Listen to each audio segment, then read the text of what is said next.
Hello, I'm Matthew Garrett from Cincinnati, Ohio. Thanks for watching my user presentation on the Death Moon. You may be wondering what a Death Moon is. Well, if you enjoy the world of Star Wars, like myself, you probably already know. But if not, we'll find out here very shortly. Outside of working as a GIS developer and manager, in my free time, I enjoy coding, fun ideas I come up with. So with these fun ideas, you have to have inspiration, and inspiration for these ideas come from many forms. Some of you might recognize this photo. It's from a Rogue One, a Star Wars movie, and the scene is where the Death Star is visible in the sky. And it's always struck me as something that would be, actually truly marvelous to witness. Imagine being looking up at the sky from here on Earth and seeing the Death Moon up, or the Death Star up in the sky would be pretty neat. And another form of inspiration, obviously, like many people, are my kids, and they love Star Wars as much as I do, as well as my wife, and they truly love the Mandalorian. And one time we were watching the Mandalorian, and after one of the episodes, we came across this AR app from Google, and we were playing around with it, and had a lot of fun with Baby Yoda or Grogu. And another form of inspiration, I think, for many people all over the world throughout history, is obviously our moon. That is, so inspiring up in the sky. So then I thought, well, wouldn't it be fun to create an iOS app using Esri's iOS AR kit to place a picture of the Death Star over the moon's position in the sky, our very own Death Moon. So with a little magic using Esri's iOS SDK, I went ahead and did it. So for this to happen, I came up with some goals. I'd have to meet these to call it a finished project. First of all, I would need to get the position in time of where you are, and to determine the following, the moon's attributes, and the following attributes: azimuth, altitude, distance, from the Earth, the lunar phase, the fraction or illumination, and the angle at which the shadow casts across the moon. The second goal was, using Esri's iOS SDK AR kit to be able to just place an image of the Death Star where the moon is relative to the viewer, and then also cast a shadow on the image based on the fraction and angle, as well as if it's waning or waxing. So over the holiday break, this past December, I decided to spend some time to make it come to life. So I started with researching how to get the moon's attributes, in terms of just looking up calculations and such. And I quickly came across a CocoaPod from Christian Gonzalez that does exactly what I needed. It basically, you give the functions a position and your current time, and it will give you basically all the attributes you need. There are some calculations you have to do after you get them, but for the most part, you get everything you need. And Christian Gonzalez's CocoaPod is based off of the SunCalc from Vladimir, and who's done some pretty nice work on his own website, to show where the moon is, and also not just the moon, but also the sun and other planets. So thanks to them, I didn't have to do it, by hand. But that doesn't mean, at some point I would love to be able to calculate understand the calculations myself.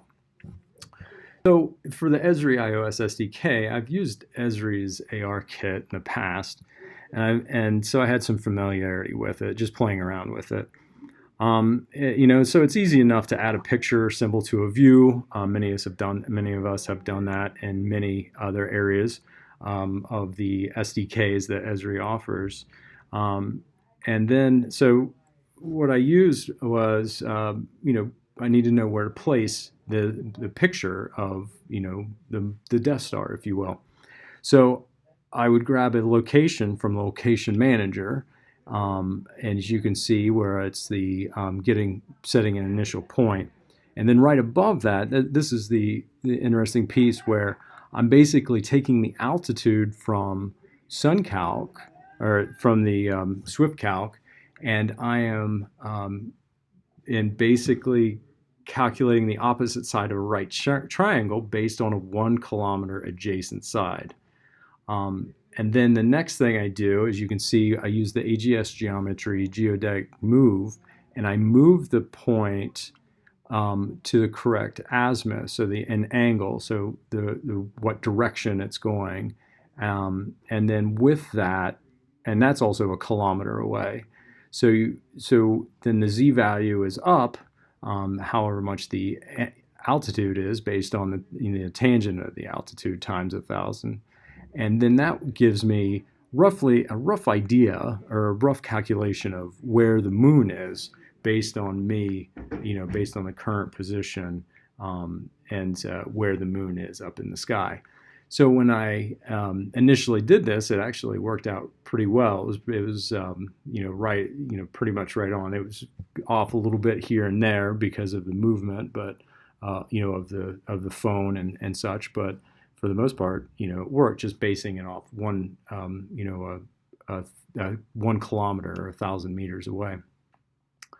Another thing I like to do that I did was I set the image, the size of the image based on the distance that the moon is from the Earth relative to the moon's perigee. So basically at closest to the Earth, it's 100 by 100 pixels, but which the perigee is at 363 kilometers, just over 363,000 kilometers away. And then I just, take and I scale it by the actual distance that I get from, again, the Swifty calc of how far away that the moon is from the Earth.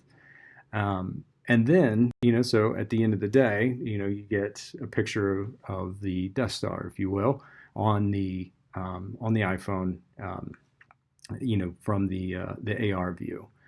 So this is just a picture of the Death Star image I used when I was playing around in the Swift playground. Another thing, this wasn't necessary per se, but to add the full effect of the display, I wanted to cast a shadow on the Death Star, and I wanted to base that shadow as the same that was on the moon. And so I was able to get the percent of the illumination, and I also knew if it was waxing or waning. But what I had to do is draw this mask over the Death Star and cut it so I could, to draw it correctly. And what I found after playing around with it for a little bit, what I found was using core graphics, I was able to move to a point, and then add a curve to another point, and then have two control points. And as you can see with the little graphic on the right, how it's kind of demonstrating how you have the 2 points that are set, and then you have the control points that are kind of moving it around. So I played around with that and tried to figure out the best points and to make that curve so I can cut the image and to create the mask. So the results, which I was very happy with, this is the results of certain percentages of the death moon, if you will, waning. So the points themselves, I kind of used my own algorithm to figure out what the best points were, and then came up with my own equations to place these points in the correct spots based on it, based on the percent of illumination and waxing or waning and such. So that was pretty fun, and I was somewhat pleased with the results. It definitely could use a little more work, but for the most part, it gets the job done. Lastly, I wanted to, make because the shadow doesn't always cast at a right angle like that. It's always depending on where the moon is in the sky, and the rotation. The illumination shadow will have a different angle. So this was actually a lot easier than I thought it was going to be. I just used some trigonometry and just figured out the points based on the illumination and waxing or waning, and then I just took those points, and before I drew the core graphics, I just rotated them based on the rotation I got from the Swifty Cal. And it actually turned out really nice. And so at any point in time, I basically just take a user's position and make all these calculations and place the Death Star over the moon, or as you call the Death Moon. So in the end, it turned out pretty well. I was happy with it for just a holiday project, if you will. These are a couple examples of me testing it. I wanted to do a time lapse, across, so you could see it, the Death Moon moving across the sky. So these are 2 different days with different illuminations. You can see the fraction on the left is 10%. On the right, the fraction is 54%. But unfortunately, because of the time of year we're in, I didn't have very many clear skies to be able to do it, even though you don't need a clear sky, because of it puts the image in front of everything, because it's putting it at a z about the distance is about a kilometer away.